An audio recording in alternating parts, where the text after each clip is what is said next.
ตอนนี้เดินทางขึ้นดอยคำฟ้านะจากถนนใหญ่ก็ประมาณ8 กิโลนะทางก็เป็นทางลูกรังนะครับตรงนี้หน้าฝนก็เละแล้วก็ลื่นนะครับ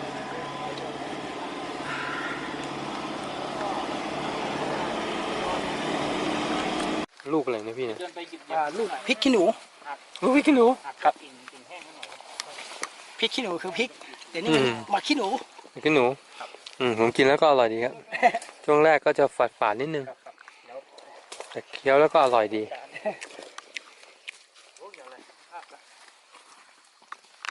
นี่ก็จะเป็นน้ำตกนะครับที่ดอยคำฟ้าเนี่ยวันนี้เราก็มาสำรวจกันยังไม่มีชื่อน้ำตกนะครับตัวนี้ก็สูงประมาณสัก 6-7 เมตรนะครับโดยประมาณช่วงนี้หน้าฝนน้ำแดงหน่อยนะครับ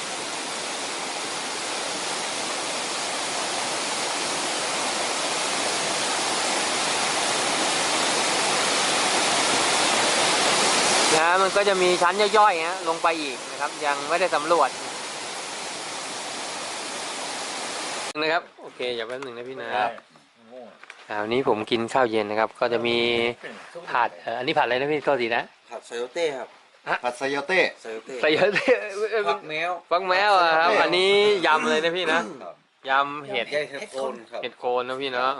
อันนี้พี่ชื่ออะไรครับผมเอครับผมพี่เอครับผมพี่เบิ้มครับพี่เบิ้มครับ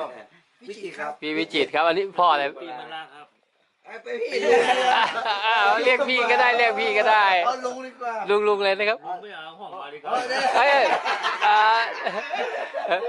พี่